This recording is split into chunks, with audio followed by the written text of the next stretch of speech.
Hello and welcome to Awesome Sauce. No, to Awesome Hardware, episode 17. I didn't forget what this show was called. Come on. Thank you all. It's a beautiful Tuesday evening. Hope you're all doing well. Since the last week we saw you. E3's going on. It is? Holy camole. Yes, Paul. Paul. Going to talk a little bit about that, I think. Yes, we are. Lots of E3 news. And you're in better spirits now that you're fully rested from jet lag and things like that. I am night and day difference. Awesome. Hey, that's kind of a joke I just made from last week. I'm doing much better. I don't lose track of what's going on in the evenings. So hopefully I will maintain some relevance or some semblance of sanity and hopefully maintain the ability to communicate as well. That's important. Yeah. Very nice articulation there. I'm sure we will put your sanity to the test. We're getting today's episode. All right. So now we're already getting slammed in chat because we still have no quality settings. Oh, I know. Okay, so we are going to work on that We're very soon. I would say we're working on it right now, but we've kind of hit a roadblock. But we're planning on hitting up some folks at Twitch to see if we can get partnered ASAP so that we can fix that for you guys. I think there's a guy over there that Steve did a selfie with earlier today. Ooh. That we need to talk to. Steve is our bridge. Yeah, Steve knows lots of people. But that's simply just a matter of us not being partnered with Twitch. Of course. Is the quality settings. It's not like we're holding out on you guys or anything. We want to get that done as soon as possible. So yeah. Stay tuned for that. Apart from that, so my half of the segment, in case you're not familiar with the show or the way it works, it's split up into two parts. The live stream is all just kind of one continuous thing. We do a quick cut in the middle, but we're going to rebroadcast. If they can't hear you very well right now, it's probably because you don't have your mic on. It's because I had to adjust the camera. No one has mentioned. You're right. Kyle adjusted the camera right before we started and never put his mic back on. Well, it's a good thing that no one has noticed. Our mics are so awesome that you have. They're going to notice now. No one noticed that. They're going to notice now. Couldn't really hear what Kyle was talking. They could hear me? Yeah. No, but our audio is never really that great. That's actually something I'm going to start working on soon. Some audio upgrades. But you were talking about something. Yes, I was just saying. I forgot what I was saying.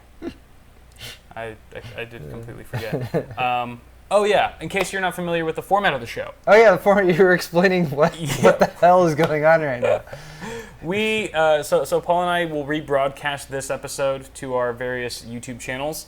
Paul's Hardware, Awesome Sauce Network, and we're going to be doing that tomorrow. So first half of the show is my half. I'm going to be hosting it and talking about some E3 coverage. Pretty much all I have planned for today is E3 stories, notably games in particular. Paul's going to be talking about some of the E3 tech. You have one other story in there. I've got one other story in there. If we get around to it though. Use a coaster. You had your fat tire on there. I know. You had both. I shifted it. Gluttonous bastard.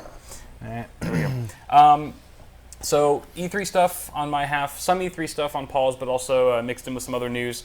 And then we're going to do a quick little cut, and we're going to do Paul's half of the show. I know that's a crappy explanation that I just kind of plowed through, but you guys will get the hang of it.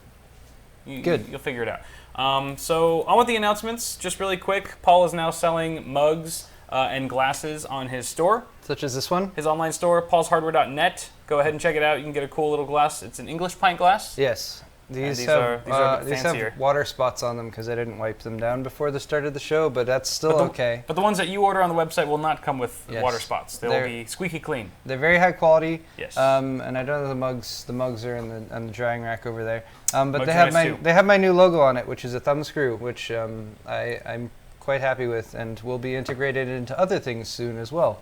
Screwing usually does get you integrated into other things. Yes. That's very true. Very true. What? Also, shirts. We're still selling shirts on both of our websites, paulshardware.net, awesomesaucenetwork.com/store. I am almost completely sold out of my new CPU cooler shirt. Nice. That's been out. I need to be restocking those pretty soon. My shirt guy, who's also coincidentally Paul's shirt guy and Tech Syndicate's shirt guy and Jerry's shirt guy, he does a lot of shirts, so he's really busy.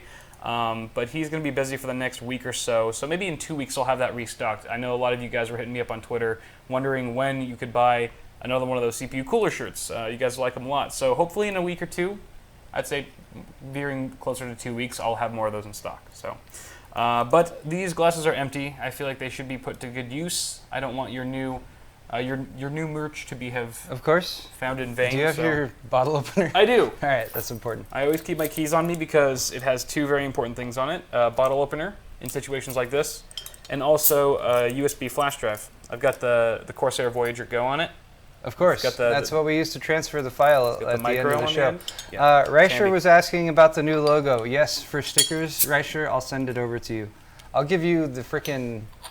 The motherload of... No, what is it? The vector file? Oh. I'll give you the vector. Yeah. The vector file for it. I forget the extension. IPS. No. I know what it is. It's a... Shoot. I can't remember. It's escaping me right now. Yeah, me too. All right. Kyle got this beer from the place near him. He's trying to get to sponsor us. he's just talking them up right now. It's a work in progress. This is Urata. I'm sorry, Urata. They have the phonetic pronunciation down there. A Baltic Porter, which I have not tried a Baltic Porter before. Neither have I. Let me know if it's good. Should be 8%, by the way. And I'm drinking it's from Belching Beaver Brewery.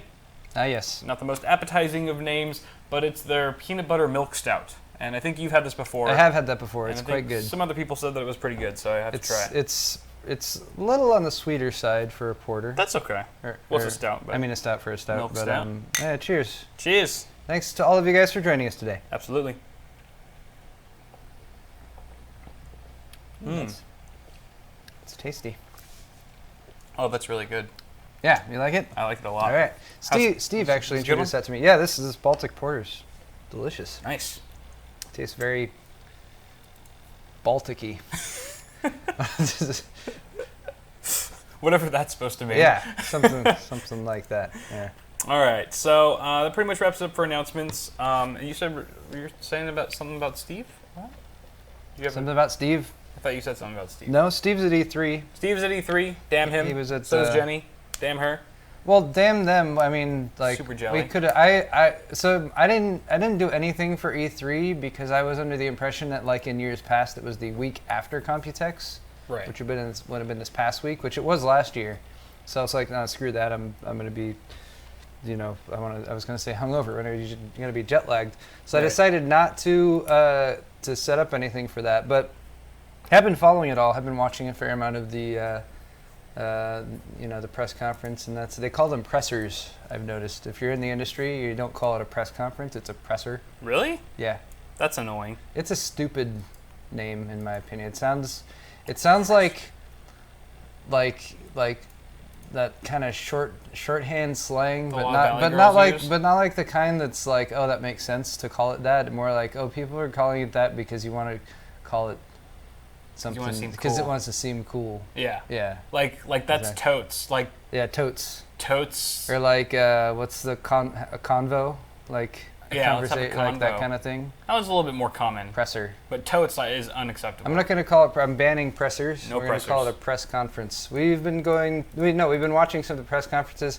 Kyle spent a lot of time going and watching a lot of the game previews. I did. He did this so that you don't have to. Yes. Or you can also do that, and you can do both. That's why pretty much almost every single one of my stories today is just going to be not an article that we'll be showing you, but a YouTube video, because they're all gameplay trailers. Right. A lot of them gameplay demos with actually some cool footage in it. So just kicking things right off. Diving in. Before we go to the Fallout 4, though. No, never mind. Before we go to Fallout 4, thanks for spoiling it, Paul. Way to go. I thought you were like, all right, ready to go. No element of surprise. Then you gave me the like. But first, like a second after I switched over. You're just too quick. Yeah. I like the jet lag Paul better. He was more fun. Didn't find him sneaking up on me as much. But anyway, I wanted to quickly address the PC gaming show that is being hosted at E3 very soon. It's actually going to be airing tonight in 15 minutes or so. I've already seen, I forget, I missed who it was, but I saw one or two people in chat saying like, hey guys, I'm ditching you in 20 minutes or something for the show. But Kyle is preempting this. Yes, I am. So we're gonna do what, predictions for the PC gaming show, whatever it may be. Yeah, basically, I wanted to just fire up some quick predictions, and these are 100% accurate. I think they are. So if that's the case, you guys don't even need to bother watching it when it goes live in 15 minutes. You can just continue watching us. The thing that we're talking about, by the way, is a it's what, PC Gamer and is hosting it, and along with AMD. And AMD's involved somehow. Right. So the other people that are involved are AMD, Blizzard, Yeah. Square Enix, Microsoft, Cliff Bleszinski from Gears of War, Blazinski. Dean Hall from DayZ, Fulbright from Gone Home, Cloud Imperium, Star Citizen, Okay. and many more. So pretty big event. This is like the first recognizable PC-related event, exclusive event for E3 that's been hosted there. And it's it's nice, and I can't say this overall because I haven't gone down and listed them all out, but I've seen, I feel like there's definitely more of a PC lean at E3 this year. Yeah. In the past, PC's always kind of like the bastard child. They're like, oh, Right. we're talking about Xbox and PlayStation, and PC's like, we have In the PC corner. games too, and they're Exactly. like, this is E3, it's for the consoles. Right. But given the recent news that PC gaming revenue-wise is going to be overtaking the consoles this year, Yeah. according to all the predictions, That's exciting. they're like, hey, maybe we should focus a little bit more on PC gaming too. Wherever the money's at. And definitely, at least with the Microsoft stuff, you can see a lot more Oh, yeah. overlap there between the Xbox One stuff, which is sort of Windows-based, and the PC side of it, and Windows 10 stuff. You see a Right. lot of stuff that's like exclusive for the Xbox One and Windows 10. And they throw that Windows 10 in there as well, like, and Windows 10. It's like I don't know. The whole exclusive thing is stupid anyway. But Right. I feel like I'm getting distracted. Predictions for the PC gaming show. Yeah. So let's. I drafted up some predictions, and Paul did as well. So I'm just going to fire them off here. My contribution was very minor. But impactful, Yes. to say the least. So my first prediction. So I thought it was interesting that Cliff Bleszinski from Gears of War is going to be there because Gears of Bleszinski. War, it's got a K in there. Bleszinski. Bleszinski. It's like Mike Wazowski. Mike Wazowski. Cliff was anyway. So he's going to be there speaking and maybe demoing something at the PC gaming show tonight, which I found interesting because Gears of War up until this point has only been Xbox exclusive. Yes. It's never been on PC or PS4 or anything like that, PlayStation 3. So my prediction is that with Cliff going up on stage, he's also going to announce that Xbox One games will be able to be played on PC. Not only that, he's also going to reveal that Xbox One can be used as a stream box to stream your PC games to your HD television in the living room with an Xbox One. That's my prediction. That would make a lot of sense.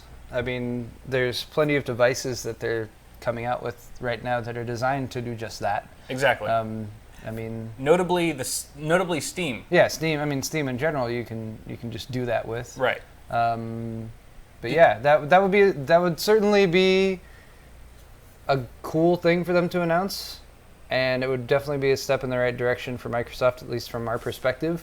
Because if they're trying to like bring the whole Xbox One and Windows 10 thing and gaming kind of together, then yeah, that would make a lot of sense. It would certainly make more sense than their whole stream your Xbox One games to your PC, which they've exactly. announced that you can do because Right. people want to do that. But yeah, so that would be that. I would be very curious to see if you're right about that. You also have a Blizzard announcement going on here. So next prediction is that Blizzard, who is also going to be speaking at the event, will unveil their Super Smash Bros. Knockoff with playable characters from their particular IPs. All right, so Super Smash Brothers with Blizzard Blizzard characters. You can fight as like Kerrigan or Right. or what are other Blizzard characters? Uh, Jon Snow. No, you what? can't do No, that anymore. that's wrong IP. Wrong IP. Paul. Jet lag. Yeah, or like an Just orc, blame everything or whatever. What else is I there? know it's Grom Hellscream. Grom Hellscream. You Right. play as him. That'd be cool. Yeah. Be sweet. Zerg. You can play as a Zerg dude. I Jim guess Raynor. Jim You Raynor. can play as Jim Raynor. Yeah. I want to get somebody from all of their, or you could play as Bale. Christian Alright. Bale? No, Bale from the Diablo series. He wasn't in that movie. Ba- Anyway. That would be cool. That would be cool I'm just to trolling. integrate. I feel like Blizzard would be more likely to create a Super Smash Brothers knockoff with all Blizzard characters. Yes. But hey, that would be cool too. Bit far-fetched, but And then we have There's only another possibility here. See this? So here's my reason why another reason why you guys shouldn't ditch us to go and watch this in however long it is that AMD already like dropped all their bombs this morning with the Fury announcements. Yeah. Which we're going to be talking about in my half of the show, by the way. And I was like, there's not a whole lot more. I feel like. Oh. It doesn't seem like they've really saved much as far as announcement goes. I mean, there's some specs. Wait. They haven't revealed that sort of thing. But Kyle has a theory here. I do.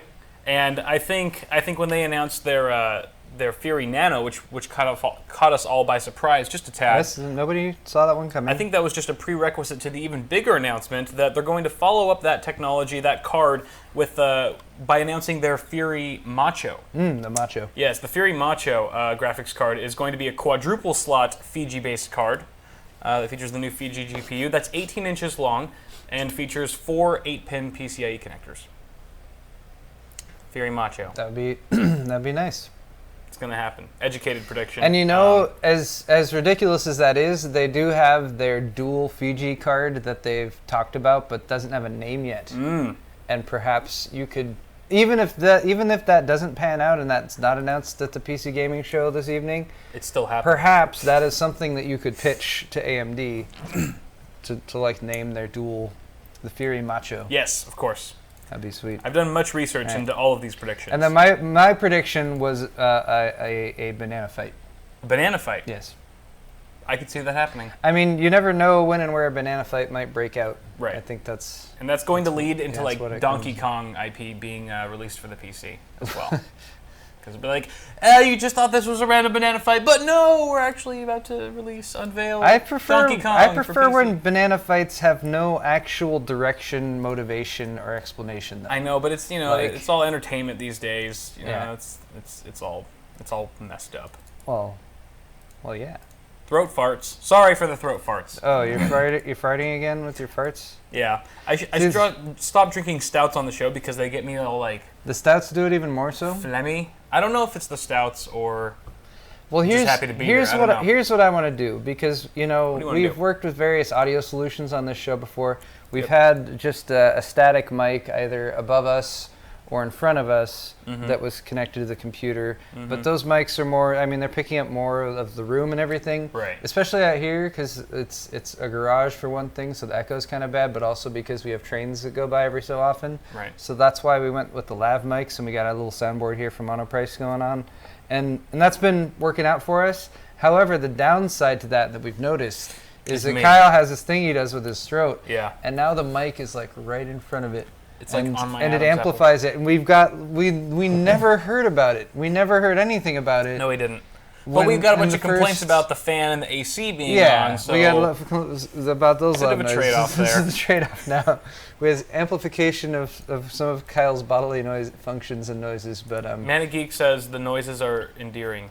Yes, they are. Okay. Totally. It's a little creepy. Will's Tech, no, we will not drink a Corona. I could go into... How dare you? I could go into many, many long stories about the things I'd rather do. It's not even worth a sword fight. Than drink a Corona. Actually, that used to be something that we did in college. Sword fight with Corona? No. Oh. Well, that's not what I was talking about. The crazy times in college, that we would do was we would go off on just we'd like trade stories on like the things we would rather do than drink a Corona. Oh, okay. And we would just make the most outlandish, heinous, just terrible like situations, amounts of torture and that kind of like crazy stuff like that we go through, rather than drink a Corona. Well, now it's Smirnoff Ice. Now Smirnoff Ice has taken over as the new crap beer of the century. Yes. But all the same, no Coronas. So I think, with that said, with 7 minutes left, we have our audience's full attention for Perfect. 7 minutes. This is good. And then it all goes to hell because the PC Gaming Show starts and everyone's going to be like, yeah! Screw you guys! Given people's attention spans these days, if we don't mention it for the next 7 minutes, people will probably forget. Okay. All right, so no more talking about that. All right, so moving on to some of the games that caught my eye in particular at E3 that I'm sure a lot of you guys have already had your first look at. But I kind of want to go over them a little bit more and just have Paul and I give our opinions on the gameplay trailers in particular and what we think about each of these IPs coming up. So the first one's Fallout 4, which Paul kind of accidentally alluded to earlier on this segment. And Bethesda, of course, has announced this new sequel to their other sequel, Fallout 3, and the game's going to be releasing sometime in November 10th. Good. I never played any of the Fallouts.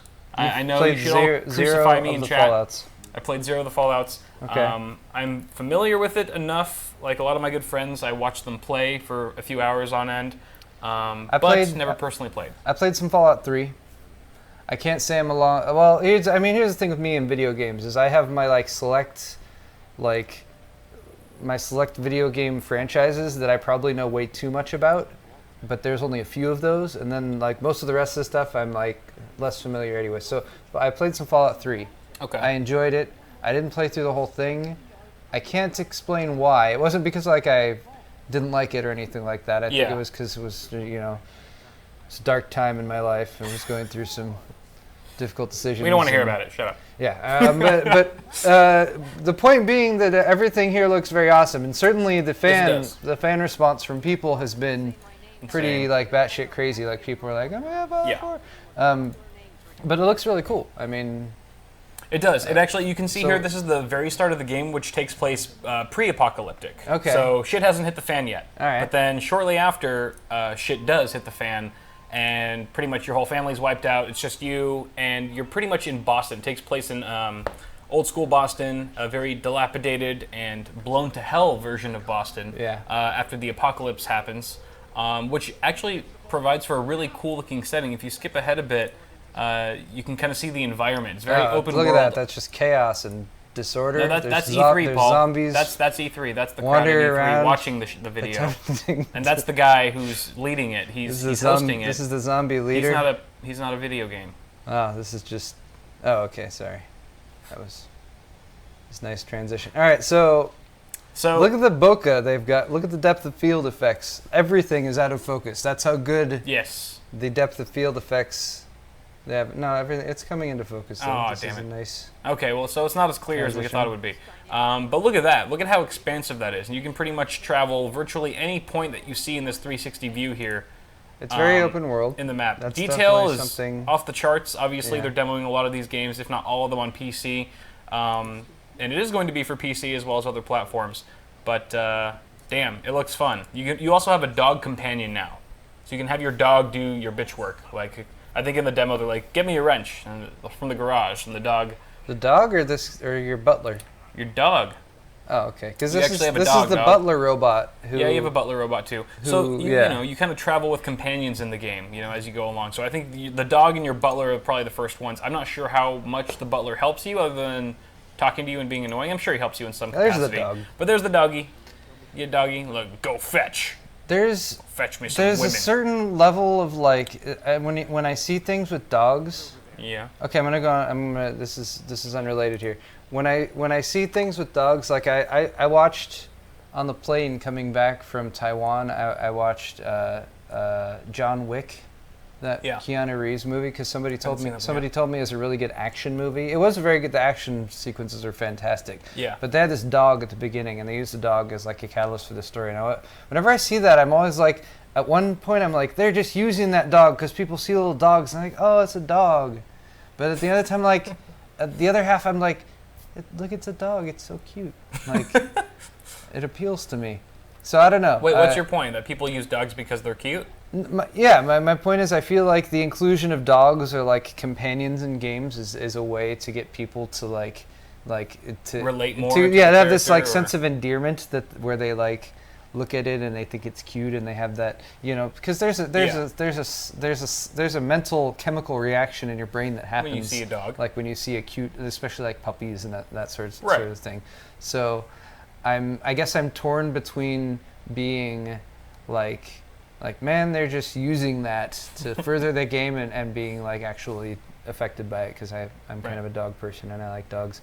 But sorry to derail your story. No, that's a valid argument because I think they're doing that in Fallout 4. I think this is new, right? Because no dogs were in. You didn't have a dog, brother.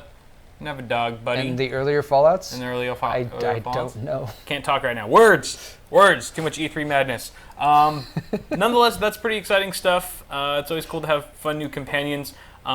Also, the VAT system is back. I'm sure you're good. probably more familiar with it than I am. But to my understanding, it's like a gun that you can look through, and it will actually hone in on an enemy and highlight certain hotspots. Yeah. And you can then select which hotspot you like to target based on critical output, damage output, and then fire and deal crazy damage to it. It's also it's the tax system that you have to deal with in Canada, and The tax system.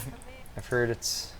But no, so there's the dog in there. Yes, I do remember using So VATS. I think he uses it right. Yeah, there it is. See, he kind of highlights different parts of the enemies.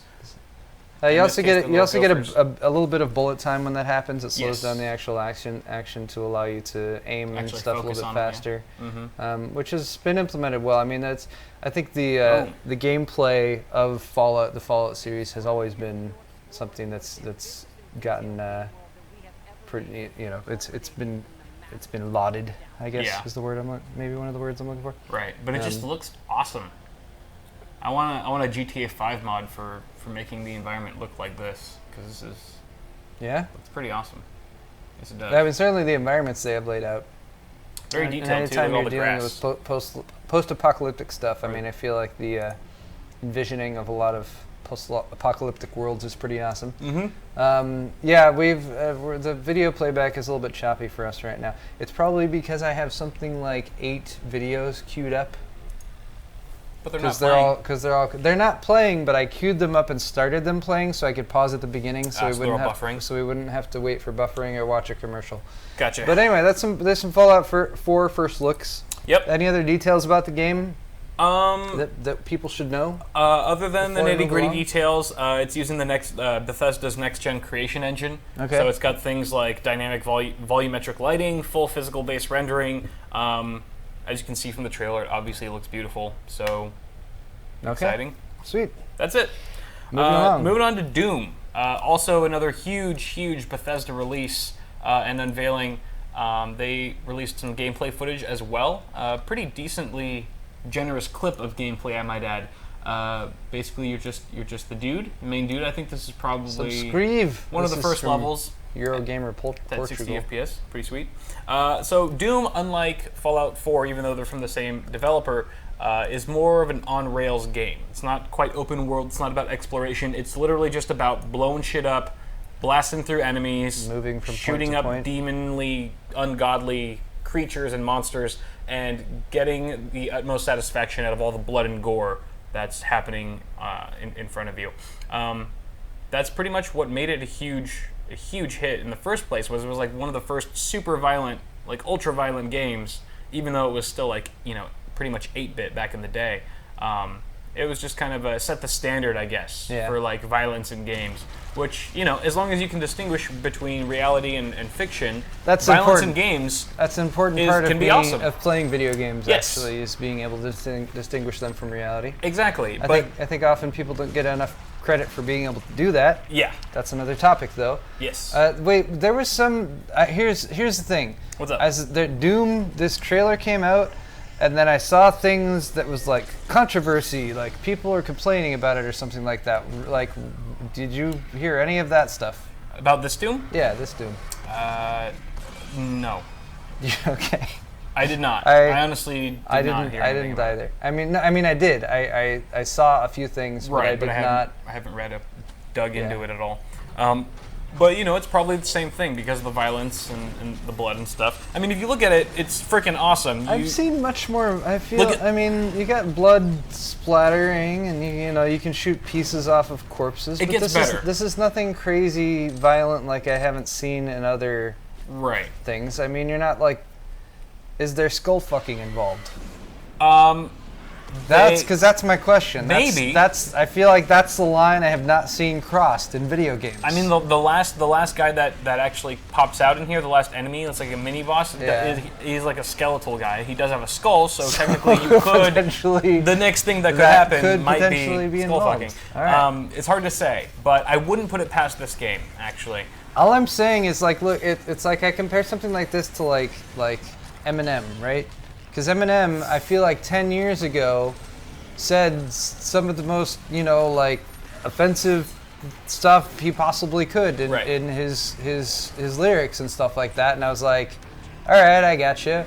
where can you go from there? Like I Yeah. feel like you've kind of hit a point where it's like, you know, the I've seen, you know, if you're exposed to modern media and that sort of thing, and you view R-rated content and whatever else is available online, then, you know, you see some terrible stuff. Yeah, absolutely. So how much further can you actually go, I guess, is the question. There's always going to be butthurt people that need something to complain about. And a game like this, just because it's a little bit out there in terms of the violence, I mean, look at how satisfying that is, though. People are asking why I'm interested in skull fucking. I'm not interested in it. I simply say when it comes to like crossing some kind of line that's out there when it comes to like video game violence, there's nothing he likes better. That's we understand. Something I haven't seen. To each their own. That's not a common finishing move or something like that. We're not judging you on your preferred version of finishing move. I'm just saying. It's okay. That's how they could, you know, It's stir an up open some forum. controversy. Open forum. So anyway, what strikes me about this trailer, this demo, is first off the decapitation when you're shooting enemies close range with a shotgun is awesome. I mean, just having their torso up, being completely blown off from a shotgun blast, has to be really gratifying. It feels very satisfying. Also, a lot of the close-up melee kills that you were seeing, where he just like runs up to the guy and like literally, I saw like he sticks his thumbs in the enemy's eyes, each of its eye sockets, and literally pulls his head apart, like rips him in half. Gives him an Oberyn. Gives him an Oberyn. He got Oberyn'd. Nice. So a lot of the close-up melee attacks are, I mean, look at this guy. Like, there's a dead soldier. He rips off his arm, and then he uses it to scan the fingerprint scanner so that he can get access. Well, just shit like that is awesome. And if you hear in the demo, everyone's clapping. Like, everyone in the crowd. That's amazing. Yeah, that's great. Yeah. I mean, this is the kind of game. What else would you do in that situation, though? Exactly. And this game isn't afraid to take it to that level.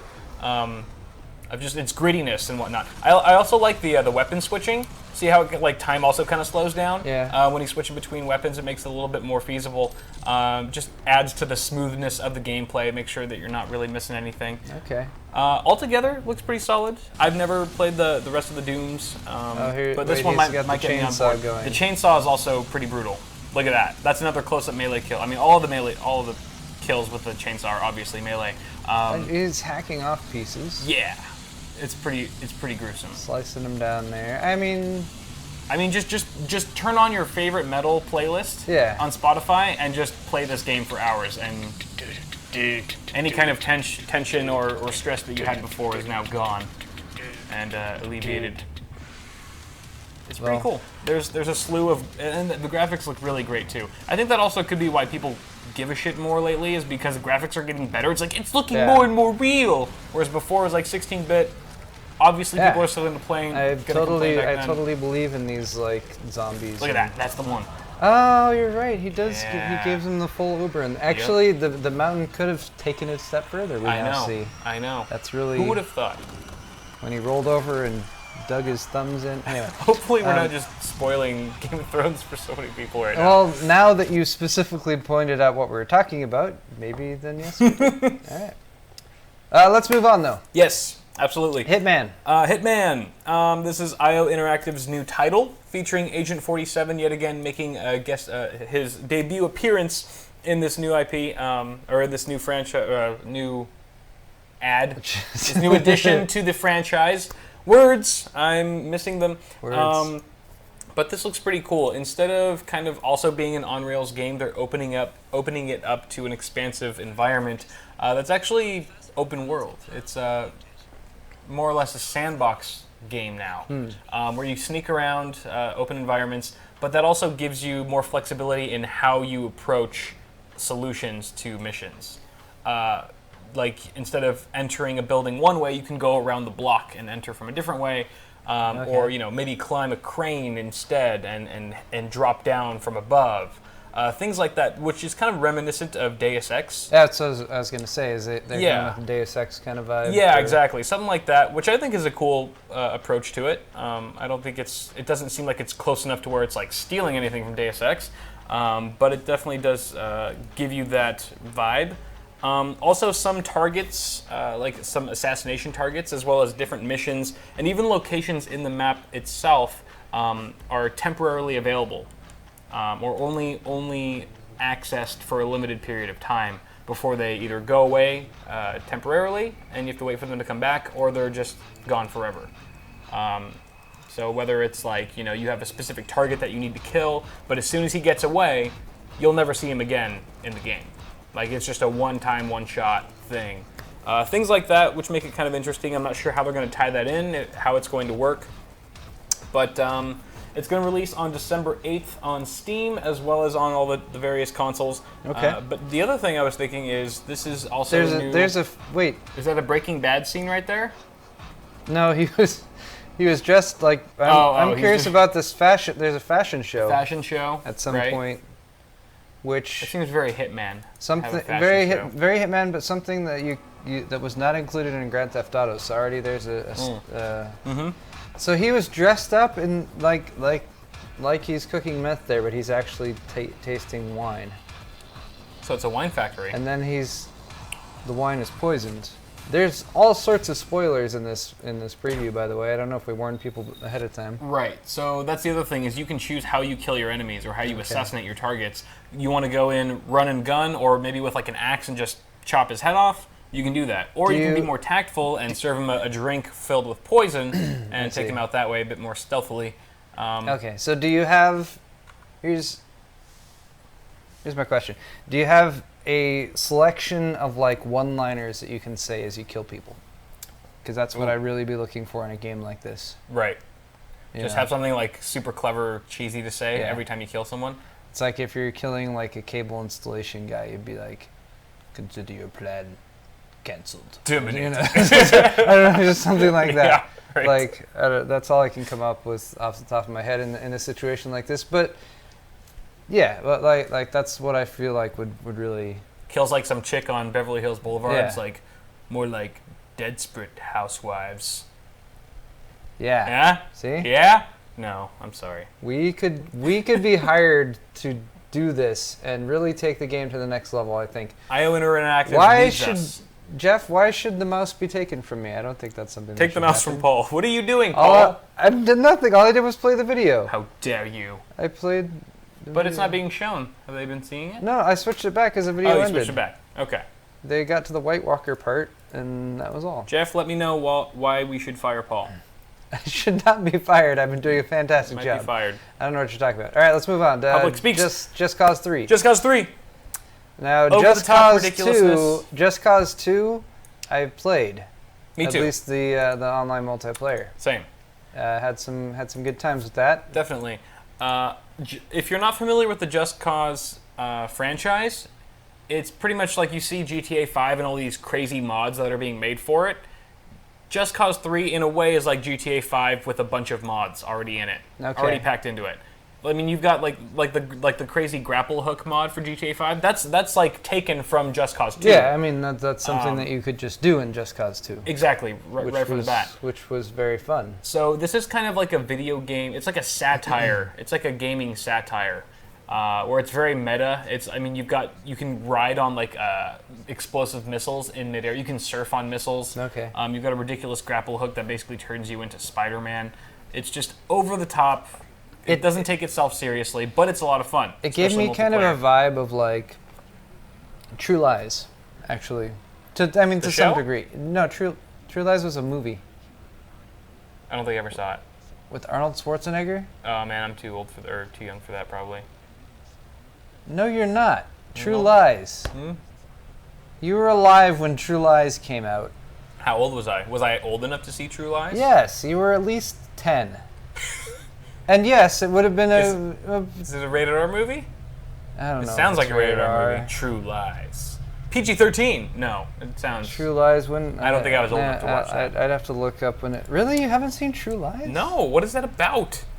It's about Yes, Arnold Strider, I need to get out more. It's about I Arnold agree. Schwarzenegger. It's 1994. Okay, I was 6.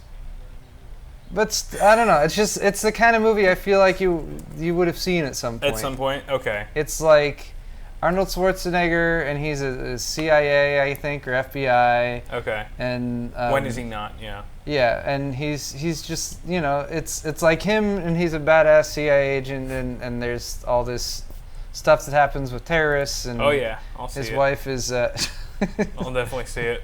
so I have a reason now. Wait, what's her name again? I don't know, some chick in a bikini. It's. Oh, that's. You're familiar with. I can't remember her name. Yeah. Oh, what's her name? All right, I'm just bringing up IMDb because it's gonna kill me otherwise. We're still playing Just Cause 2. Freaking Jamie Lee Curtis. Jamie Lee Curtis. And we're still just playing the Just Cause trailer. We're just watching Just Cause 2. Everyone's like, you guys are what's going completely off the rails here. Yeah, Tom Arnold is also hilarious in it. Okay. Which is kind of funny. Just see True Lies. Okay, I'll go see Actually, it. Bill Paxton's character in this movie this is him, right? Bill Paxton. Is freaking awesome. He looks hilarious. It's really cool. Yeah, watch this tonight. It's such an easy movie to watch, too. It's probably on Netflix. Yeah, but it's just a fun, like, over-the-top... Okay, I'll tell you what happens at the end of the... Just Cause 2. I'll tell you what happens at the end of the movie. No! Yes, I will. No! And it won't matter. Trust me, it will not matter. How can it not Okay, matter? Arnold Schwarzenegger is flying a Harrier jet, right? Which can hover, right? All right. The terrorist, the leader, the Sand Spider, the leader of the terrorist group, the main bad guy, is hanging from one of the Harrier jet's missiles. Okay. There's a building, right? I immediately know what kind of movie this is. There's a skyscraper. Yeah. With like at least one floor that has been riddled with bullets, so all the glass is like shot out. On the opposite side of the skyscraper is like the rest of the terrorists in another helicopter. Arnold Schwarzenegger says, "You're fired." Oh no! And shoots the missile from the Harrier jet with the guy on with the guy hanging out, which wouldn't affect its trajectory at all, mind you. Of course. Of course. It goes through the building and blows up the helicopter on the other side. That is the climactic moment of this film. What? Right? You have to watch the rest of it now, and trust me, that doesn't matter at all. Why does that not matter? Because you're gonna watch the rest of the movie and it's not gonna matter. That was a total spoiler, though. I mean, I would have been doesn't shocked matter. at that. Still, no, you wouldn't have. No? You would have seen it coming 5 minutes prior. But it's that kind of movie, and it's still enjoyable so much to watch. ridiculousness. Okay, so basically your point is, yeah. the Just Cause franchise is just about as crazy as True Lies. That's what it gave me. Was like it's over the top action, but it's very much like self-aware of itself. It's like we're not trying to pretend this stuff is realistic at all. We're just trying to give you the ability to surf on a missile or whatever. Right. The heck you want to do. Okay, definitely sounds like a must-see. Yeah. And if we weren't doing the after party tonight, I might actually watch it. So maybe I'll do it later this week. Oh yeah. It's a good flick. Yeah, but moving on. Well, actually, what else did I have to say about Just Cause 3? You have more stuff about Just Cause? Forgot we had just gotten into it. So remember the grapple hook from Just Cause 2? Yes. How you can grapple from A to B or whatever. You can now do chain grappling, so you can basically chain together any object in the game. Oh, okay. So you can chain together like 4 enemy choppers, and they all just they all retract and slam into each other. Or you can grapple like a gas canister to an enemy soldier. Okay. Or a truck or something like that. So there's a lot of different options here. There's also unlimited C4 in the game. Unlimited C4. Unlimited. Just like in real life. Quote unquote, unlimited C4. That's a little too realistic if you ask me. There's going to be 80 land, sea, and air vehicles that you can choose from. Buildings, bases, and gas stations are all destructive, so all-out mayhem can be had in multiplayer. Okay. Just blowing things up. You can also do crazy things like use two-handed weapons when you're parachuting, so you can have an RPG while you're parachuting, which is something that you can't do in GTA 5 without a mod. Here's him riding the missile. There's him surfing on a missile. That looks more like an ICBM, if you ask me. That was pretty You're right. huge. I think it's an ICBM. Okay. Yeah. But at any rate, trying to find the grappling hooks. Apparently, you can just spring into the air and pop up your parachute too. You can. That's what you just did. You can do anything. All right. December 1st, folks. Cool. Yep. Just Cause 3. Yep. I think I'll pick this one up just for the multiplayer mayhem. Seems pretty. You should. Like it has potential. Now I'm gonna do 2 more here. Let's go to Star Wars Battlefront. If you can skip ahead to Star Wars Battlefront. Because we're nearing an hour now, and I just want to make sure that we get some of the good ones in here. All right. This is probably the one I was most excited about. And at first, I wasn't excited about Battlefront, at all. I had, some interest. I watched some of the gameplay footage, and I was like, yeah, maybe. It looks pretty good. I mean, it doesn't look horrible. It looks like it could be a good game. but a lot of games can look that way. So it wasn't until I saw this video that you're actually watching now where I was like, okay, I think I actually might need to buy this. Especially if like you and like Fractal Josh and all the other guys we play with get this game, it's going to be a blast, I think. Sweet. Just based on this video alone, it looks like you can do some really cool stuff. I think it's actually, it involves a lot of the things that we've always wanted from a Star Wars game online. At least when it comes to the FPS Star Wars game. aspect. Absolutely. Things you can do and things that you'll see in this video. Obviously, you're in this big server with, I don't know, 32, 64 man. It looks like you're pretty much on Hoth. So in order to populate this section of the planet, you definitely need a lot of players playing actively. You can also see that people are in TIE fighters and X-Wings and the AT-AT walkers and stuff like that. You can command vehicles in the game as well. And I'm not sure how much of this has already been revealed before this video, but this is what I know to be fresh and new content in my mind. But it looks great. The game looks fantastic. I don't know if you can hop in enemy aircraft. Like, I don't know if you're a rebel, if you could hop into a TIE fighter. That'd be kind of cool, though. You do only if you get the keys. Only if you get the keys. Probably have to jack them off of a. Don't jack off a Sith Lord or anything, but you know. Probably have to jack off a Sith Lord or something to get keys to a TIE fighter. That interesting side game. Little, this little game within a game. It's like in Skyrim when you're picking a lock, but it's completely different. Anyway, other things that I noticed about the gameplay trailer. Soldiers have the typical assortment of guns, grenades. There's also a temporary force field that you can put over yourself, kind of like a bubble shield that we saw earlier, where it can kind of protect you from gunfire or even an airstrike. If like a commander calls in an airstrike, it can protect you from that. You can also take down the AT-ATs. The demo here jumps from in between different perspectives, it does, so this also makes me think that they already have a pretty robust gameplay recording thing in place, possibly. That, it was just something they set up for the demo. But that was an airstrike that they just called in from the AT-AT Walker. They're switching over here to the view of somebody in one of these attack ships, which I forget what the name is. Right. Is of, but little Hoth ship, but you get the classic surrounding the AT-AT Walker with the hook and thingy, the harpoon cable. Yeah. So I think they show that here in just a minute. They had to do something in order to make the Walker vulnerable, and then when they're coming up here, they get a little prompt on the screen, so they pop that in, and then it switches to a third-person view to do the spin around of that, and then the classic knocking that down or whatever. But crazy to take these kind of iconic things that we've seen from the movies and integrate them into a massive multiplayer experience, especially in this type of environment. Here's a look at the TIE fighters, which have a very limited range of view. They do. We've noticed. The HUD is pretty much kind of cut off from peripheral vision whatsoever. But I'm sure each aircraft has its purpose. Really helps you focus on the target there. Yeah, I suppose. Yeah, there you go. It's basically just one big cursor. And also, as we get closer to the end of the trailer, I feel like there's a big reveal there as well.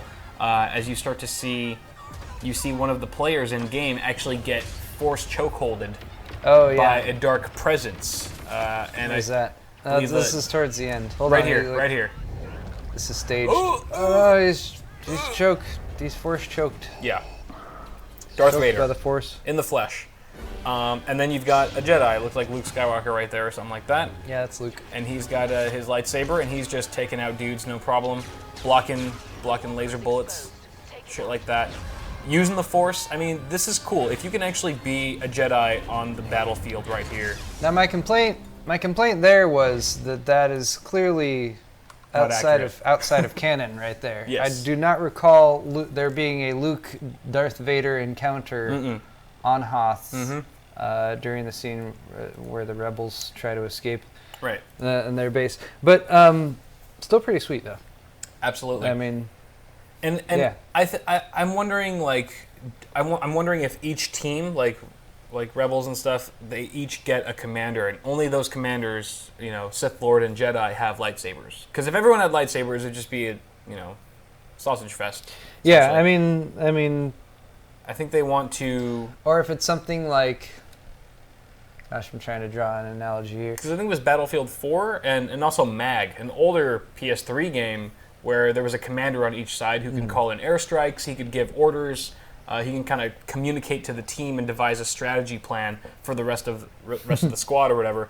That might be something that's being alluded to here with the Jedi and the Sith Lord, but I don't know. Or something. I mean, depending on how long a multiplayer game takes, depending on like what the goal is and everything, having something where you can all work towards, like World of Warcraft used to add this in some of the battlegrounds, some of the larger battlegrounds you could play in. You could work towards summoning like a large creature to come and fight for you or something like that. Right. Something along those lines to bring a classic player into the battle or something. Sasquatch. I mean, obviously the game is far enough along. This is an alpha right now, I think, and all that demo stuff that you saw was still an alpha. Yep. But I mean, it seems far enough along that they already probably have ideas for this type of thing in mind as far as how the game actually works, especially in multiplayer. But yeah, that looks really cool. So Jeff asks, is it at or AT-AT? I've always thought it was AT-AT, but at, I mean, I don't know. At. But there's an AT-ST as well. Because there's a 2-leg one and the 4-leg one, and I always get them mixed up. There's AT-AT and AT-ST, and I feel like if it was at, you couldn't really say at street. At street or something like that. So that's why I say AT-AT. I think I've heard Luke say it's an AT-AT. I've heard him say. Is there a line from that sounds somewhere in my memory? Yeah, I mean, if there's a line from the film, that would probably be the best way to go. Yeah, we're hearing AT-AT. There's an AT-MT in the extended universe, says KN9. That's also good to point out. Very cool. All right, we could probably spend another hour talking about Star delving Wars. into Star Wars lore. Yes. But not that we're experts on it, but all right, you have another one here. I'm going to just churn through a couple of these because we're almost at an hour and I want to talk about a few more things. So, really briefly, Mass Effect Andromeda. Mass Effect we can talk about that really quick.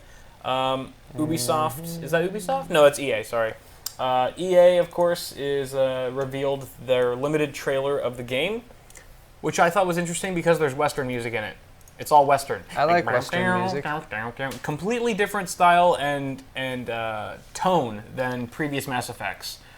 So it's making me wonder, is this going to be a Western-styled game with a hint of sci-fi in it, or maybe a hint of Western in a predominantly sci-fi atmosphere? I mean, taking Western themes and mashing them up with sci-fi or space like odysseys. Firefly the game. Yeah, I mean, look at Firefly. Right. Like, that's very not a bad idea. Just a unique approach that I didn't see coming. Yeah. And if you look here, there's a desert-looking island, and he like hits it, and he's like, oh, that's the planet right there. And then he presses it, and then they go light speed, warp ahead, and then they arrive on the planet.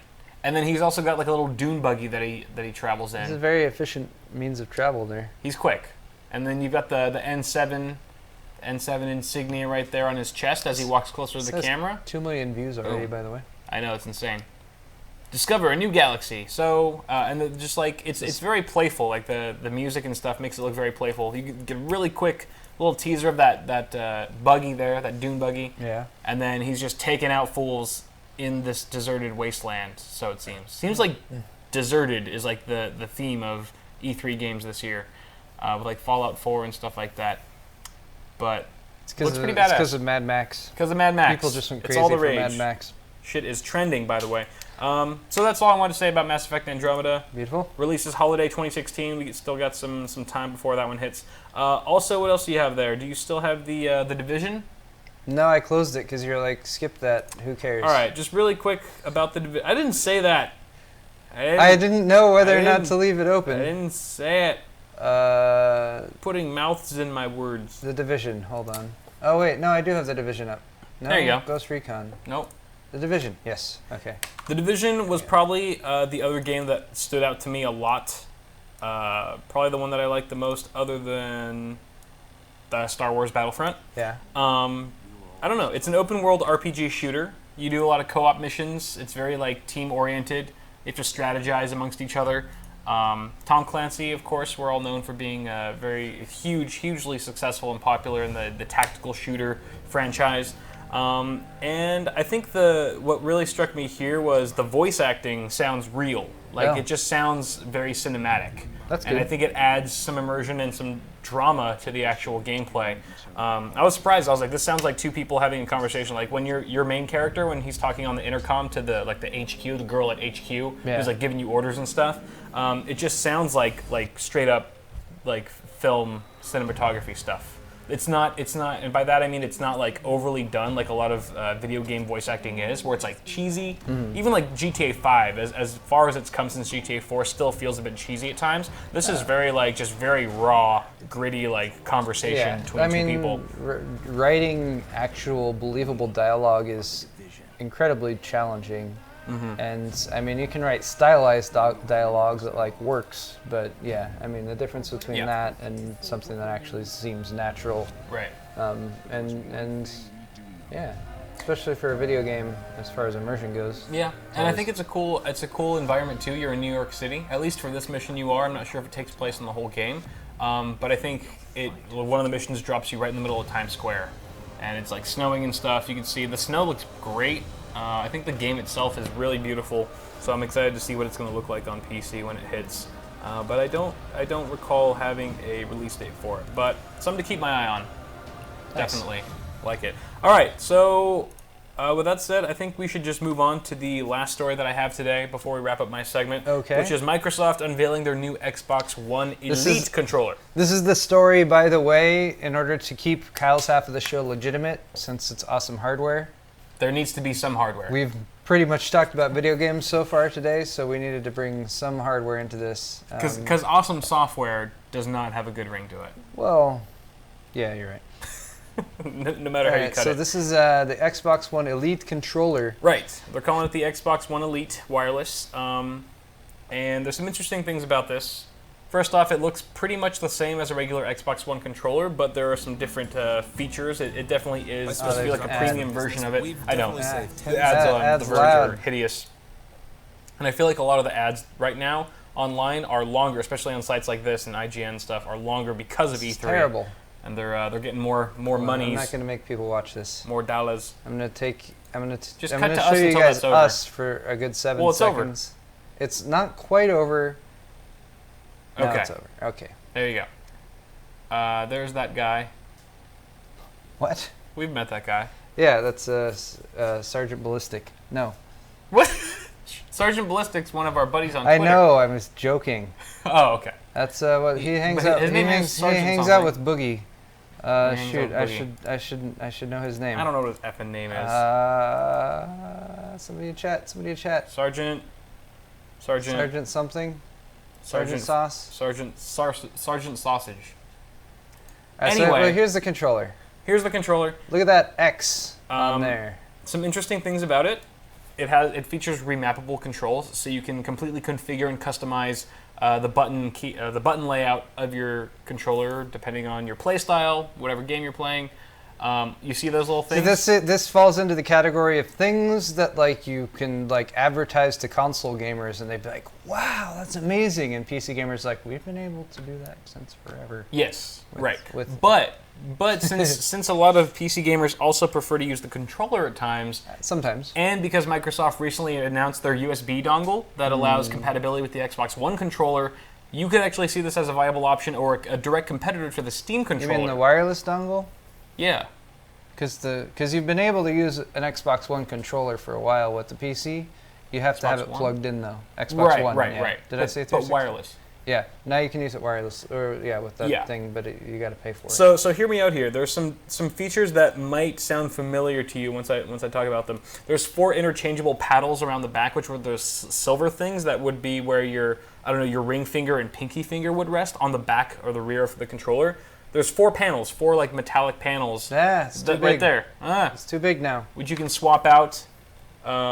And that allows you essentially to do things like reload, for example, if you're playing an FPS without having to lift your thumb off of the joystick. Major Nelson, that's right. I knew it was you. some kind of military thing. Yes, Major Nelson. Major Johnson! Thank you, Rasher. Major Johnson. Thank you, Manic. Major Johnson.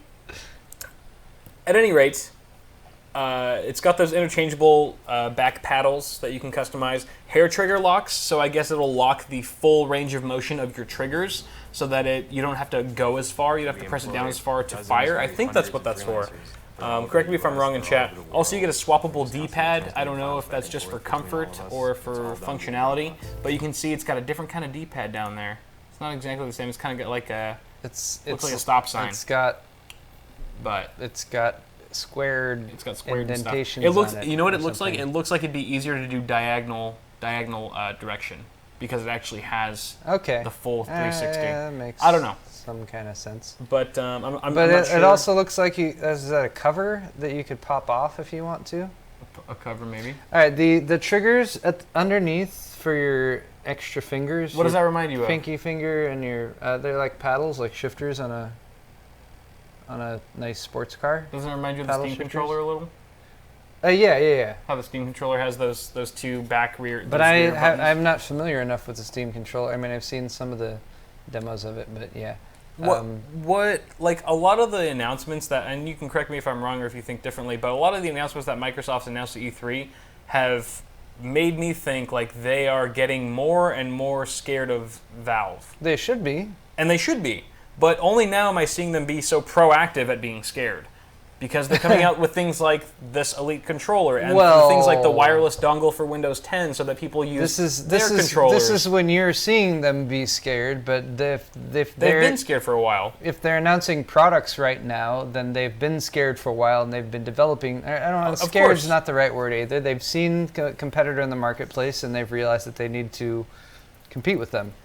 It's the thing like Microsoft has realized for the last few years now that even though they are synonymous with like PCs in a way, PC gaming almost has nothing to do with them because they haven't treated PC gamers with the level of respect and the amount of like resources invested that we would have liked to have seen. Yeah. And it's always felt like to a certain degree it's because Microsoft is like, well, we're really the only platform out there that people can game on. Like if you're gonna game, like you're probably gonna game on a if you're gonna game and it's not on a console, it's probably on a PC with Windows installed. Yeah. And that's been the case. But seeing the possibility of people being able to be like, oh, I can buy the hardware, and the hardware for relatively inexpensive, especially with the amount of Steam machines that they've been working on at different levels of capability. I can just buy that Steam machine, load a Linux-based free operating system on it, and I don't need to deal with Microsoft at all or pay for that. But I mean, yes, they're definitely aware of that situation, and they're definitely taking steps to combat that. Not only on the gaming side with the competition of stuff like Steam and Steam machines and the Steam OS being available, but also on in a wider sense, like with the competition from like Apple and iOS and everything, and the way that they're going about the launch of Windows 10, and the way that they're trying to make it available to more people, and the way they're trying to make it seems like they're trying to make it less of a like, hey, Windows 10, buy it for $100. Yeah. Like, because people are like, why do I need to spend $100 on this again? They're offering more upgrade possibilities, and they want to get people onto that platform, and they want to unify the platform, and all of these things, hopefully, I mean, they make sense to people. Hopefully they're able to execute them correctly, I guess. Right. But yeah, something like this says that, they're looking at something like the Steam controller and thinking, all right, we need to innovate as well. Yeah. But the one thing I think you didn't mention I was going to mention about this the price. Is the freaking price. And that's what's going to set it apart. Which is 150 USD. 150? I thought it was 120. 150. Good Lord, look at that. No thanks. 150 freaking dollars. When the Steam controller, which is packed with just as much functionality, I think, is what, 50? You pre-ordered it for $50? Yes, I already pre-ordered the Steam controller. You could buy 3 Steam controllers for the price of one of these Xbox controllers. Yeah, that's which is nuts. Insane.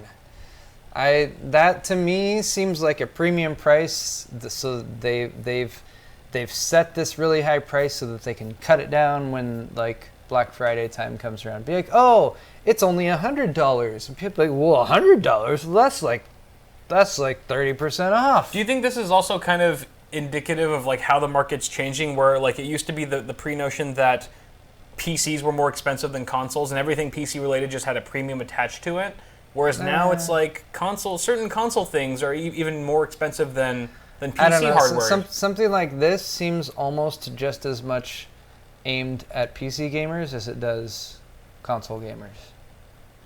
I mean, maybe not just as much. Not if they're aware. Not if Microsoft's aware of the Steam controller being. Yeah, I mean, not if they're aware of the Steam controller, but I feel like if they're developing something like this with that price point, they have to be thinking not just of the console market, but also of the PC market and the potentially emerging PC market, even more so as people start to see it more as a console competitor.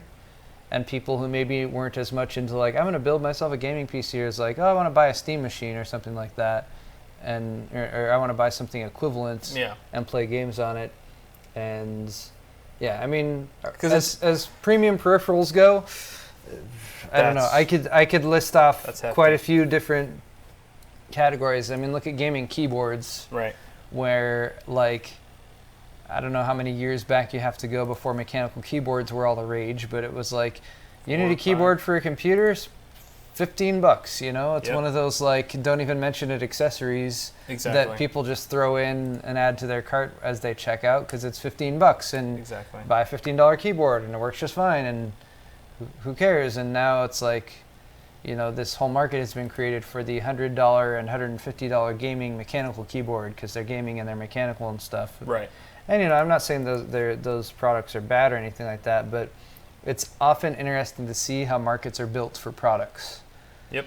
I even look at it as something like the bottled water market was completely created out of nothing in, like, I think the late 70s and early 80s. Right. And they were like, bottled water, and people are like, why would we buy water when we can just drink water out of the tap? And they're like, no, you should buy bottled water, and they just manufactured this market out of nothing. Or like the ring, like the engagement ring market. Like wedding rings, that kind of thing. Like that was just fabricated out of thin air by De Beers back in the day. You know, I don't want to say that when these types of markets come up and they start to become viable, and I mean at least people are developing products and selling them and making a profit, like, whether it's beneficial or not beneficial, and maybe there are some good things that have come out of like premium keyboards and people finally have something that they really like. It's not just a generic $15 rubber dome keyboard, but $150 for a controller is pretty unheard of at this point in time, and it's interesting. I'll be interested to see if people are like, when this is cut to $100 and you can get it for $100, if people are like, wow, it's only $100 now. I want that. Still no. Because for me, like $40, $50 means you're buying the best controller that you can buy. Yeah, exactly. Like, it's been like and this is more than double that. Yeah, it's $150 freaking dollars. How I mean, do you justify I don't care if you can pop out some of the, pop off the analog sticks and that kind of thing and replace them. Like, that's not. Yeah. Anyway. They'll have to learn the hard way after they realize they can't sell any of them. That's a bit of hardware. Also, we wanted to say a shout out to Fractal Josh, who has joined us in chat. Yes. Hello, Fractal Josh. What's up, dude? Thanks for stopping by. Hope you like the recent ad that I did for you. Oh, yeah. Hope you didn't think it was shitty. You mean because in the ad you insinuated that you were defecating inside Fractal products? That's how I roll, man. That's how I do. You know? And Josh actually approved it. He approved it before I posted it. Most companies, if you're like, hey, I made this ad for your product. I actually shit By the way, I shit inside of your product. Or around your product, or near your product, or on your product, or anywhere. That's just a testament to how open-minded Fractal Josh is. That is very open-minded. Absolutely. I will say, he sees the broader picture there. Yes, exactly. Broader picture of my asshole. Anyway, that, I think, concludes this segment of Awesome Hardware. Wonderful. Guys, thank you guys so much for staying with us this long. But don't go anywhere, because we have another half of the show coming up in just a minute or two. Half of the show. Paul's segment is going to come up really quick. Also, let me know in chat what you thought of this E3 wrap-up. I know it was weird because it was just one long E3 segment. Yeah. But let us know how you thought we covered the event so far. I know it's pretty casual, but just let us know in chat if you liked it, disliked it, whatever. Bear in mind the alternative was that we wouldn't do a show at all today. Yeah, that was the alternative. Like, I actually called Paul. I was like, are we doing a show? I mean, we're competing with the PC gaming show. There's all these other people who are doing shows. But we were like, no, we're not going to cop out. We're going to actually do a show. That's right. But stay tuned for my half of the show, because I'm going to be talking about Fury. Because AMD dropped some wonderful, delicious Fury news today. Yep. But yeah, like Kyle said, don't forget to hit all those like buttons and everything. And we'll be back in momentarily. In a or jiffy. click links to go over to my channel and watch the second half of the show. Word. This has been Awesome Hardware, episode 17, half A. That's right. See you guys in a sec. Wait. In